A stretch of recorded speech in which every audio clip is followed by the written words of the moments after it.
Well, that was a different team. We played hard. As disappointed as I was Sunday, um, I'm equally as proud tonight because, we didn't play well offensively, but we kept competing, and our defense was better. That's a good basketball team. Very talented, very well coached. Uh, they come in at plus 9.5 boards, and we kept it close there. Second chance points were the same. I thought that was important.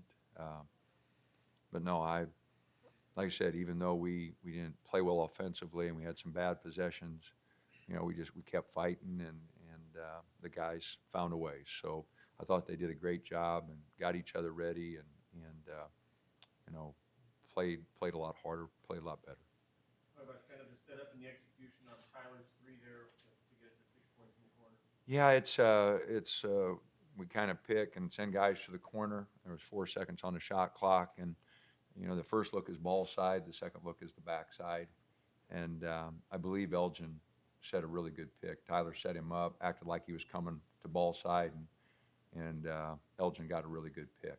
So um, I guess it was Casey found him there in the corner. So uh, good play, big basket. So Looked like Gillum was in the ball side then. yeah, yep, yep. With all going on, pretty important to get a win there. I mean, coming back from a loss and after losing a couple guys this week, and get some. Oh yeah, shoot. Well, we needed to win. There's no doubt. If you're going to stay competitive, you got to win at home, and then you got to get tough on the road. And so, I mean, I think that's going to be the formula for about 10, 11 teams, whatever teams are trying to win the thing. You're going to have to win at home, and then you get teams, whatever teams go on the road and fight and scrap and find a way to win. Because I think the league's really balanced. I think there are a lot of good teams. Our students were good tonight, just like Oregon State's crowd was good the other day. So you're going to have to fight all that. I don't think there's going to be many places you go where there's not going to be much of an atmosphere. So you're just going to have to figure out a way on the road to win a few games. Did the players know kind of how important this game was? Like you just said, with the depth of the Pac-12, if things go wrong, it's easy to go on a 5-6 game losing streak. Just about every team.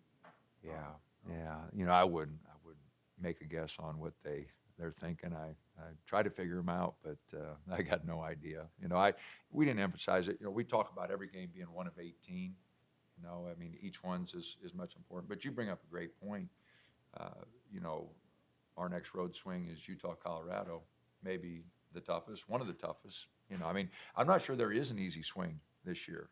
Everybody might have thought, just per projections from you guys, that Washington State would be an easy one, but UCLA and USC didn't have much fun up there, and so I think it's going to be very, very competitive, and I think there are a lot of teams that are very close. I'm really impressed with Cal's talent. I mean, Brown and Ivan, they're really talented, and Wallace has always hurt us. That we were really fortunate tonight because Jordan Matthews has always killed us. He's always been he got 32 his freshman year here. We didn't even know who he was. He hadn't hit many threes before he came here, and got 32. It's still his career high, and we did a better job on him tonight. I think he got one good look. Chris, it looked like he was going to get one from the corner, and Chris got a big block on it. So, I think holding him down was really important because he's always really, really hurt us. What is it about Cal? It seems like you guys are always in a dogfight every year. Yeah, I mean, I think back on the games with them. There've been, we've come out on the wrong side most of the time, but Mike did such a good job. I mean, his teams always would compete, and Gonzo's the same way. Those guys are competing. He's hard on them. He gets after them. So they're not going to give many games away.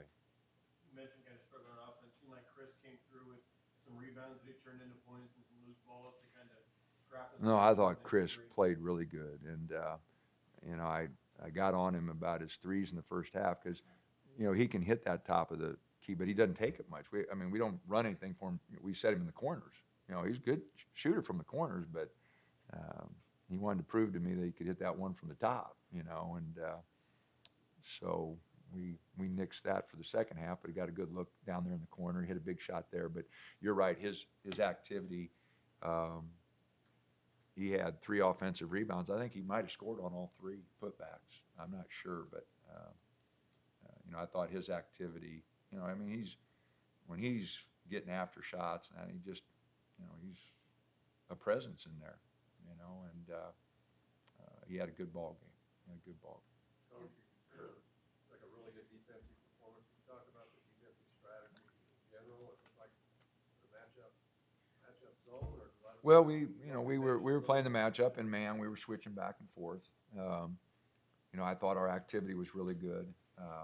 We didn't take away, you know, Brown's strong hand. A number of times he got to his right side. I mean, he goes right all the time, and we didn't cut him off very good. He had a big game, and you know, Wallace is just a good player. He can go either way. He's back and forth, so we had a little trouble with him. So, you know, with the exception of not taking away some of their tendencies, you know, I thought our effort was really good, you know.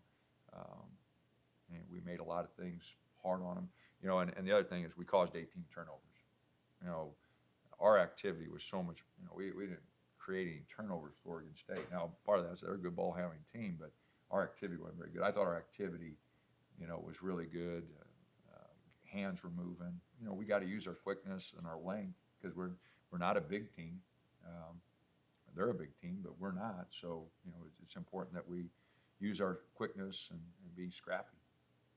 The importance of getting Kendall small to minutes now with Dylan out. Well, it's going to be important. Dylan's going to have to step up. Roman's going to have to step up. You know, we got 9 guys now on scholarship. Those guys are going to have to play. You know, and they're going to have to really get focused. And but I thought Kendall played really well. If he'd have hit his free throws, he'd have had a heck of a game. His defense really helps us. His activity really helps us. He's the quickest guy we got. Get that steal, got to the basket. You know, if he hits those free throws, it's a heck of a play.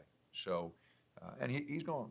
You know, he's got to get some time. I haven't played him much, so you know, those are big free throws in a big situation. I'm less concerned with him missing than I am, you know, say Elgin or Dylan, guys that have been there, done that, you know, and so we'll spend some time obviously on free throws, but we're a better free throw shooting team than what we showed tonight, and I think we'll pick that up.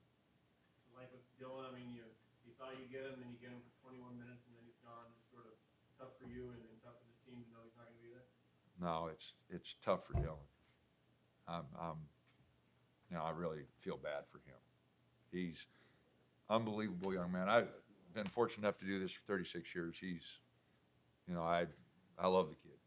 I mean, he's all about ball. He's got an intensity and a passion for the game. His toughness would have meant so much to our team. You know, I didn't want to put that much pressure on him. You know, when he was healthy in the summer, he was our best player. I mean, you talk about coming to the gym every day and making guys work and his competitiveness. You know, I wanted our fans to see that. I mean, you know, what Arslan meant to us for a year, what all these guys, he would have meant all that to us. He's passionate about the game. He's passionate about everything he does. He's in his master's program. They like him over there. He's working hard in that. He's passionate about his teammates. You know, he treats everybody great. He's quality, and so I feel really bad for him. The other guy's going to have to pick it up. You know, there's no excuses, but you know, I feel really bad for Dylan because he came here for a reason. Able to maybe apply for a hardship waiver? We'll investigate everything, but it's all about what he wants to do. You know, I do want him to get his master's, you know, at some point in time. But if he wants to, you know, go try the pros, whatever, I'm gonna support him whenever he does. Will I like him back? Absolutely. You know, if there's a way and we can apply and do that, absolutely. You know, because that kind of young man is good for any team. But whatever he chooses to do, I'm gonna be 100% behind him. Even in not playing, what he's meant to our team and how he's demonstrated to the young guys how you should approach the game. You know, that's worth a lot. I I know it's not your decision, it's the medical staff. Was there any hindsight though after this happened that maybe we brought him back too soon? I mean, you can guess everything, you know, you come down on a foot at any time and something happened. But, you know, we followed the timeline they set. So it's one of those things. He's still gonna be, if he was out there today, is that gonna be kind of a throughout the rest of the season? Oh, you bet. No, I want him around. I don't know if we got to get him a coaching shirt or anything, but I absolutely want him around. He's experienced for the game, you know, all those qualities I talked about. He was telling guys, you know, where to go on the defense. I mean, he knows what we want to do, you know, and he's on the bench telling everybody where to go. And no, his basketball savvy's off the charts. So absolutely want him around. He's, like I said, he's welcome here with our program, and I just want to make sure he gets his, you know, his schooling. I want him to stay in class and do a great job there, and then this summer decide, you know, if he wants to pursue, you know, the pros right away, or if he wants us to pursue an extra year, we definitely will. So. With the guys knowing he's now done officially for the season, has there been anyone that's tried to step up as that vocal leader, or just kind of? Oh, that's going to take time. I mean, that's not something that's easy to do. You know, it carries a lot of responsibility with it, a lot of accountability, and you know, guys got to be really confident, got to be playing really good, you know, for that to be easy for someone. So, you know, everybody's got to lead on their own. They're all capable. It's all in there. You know, they got to help each other out. You know, and we don't have one guy, but you know, a bunch of guys can step together and do a good job.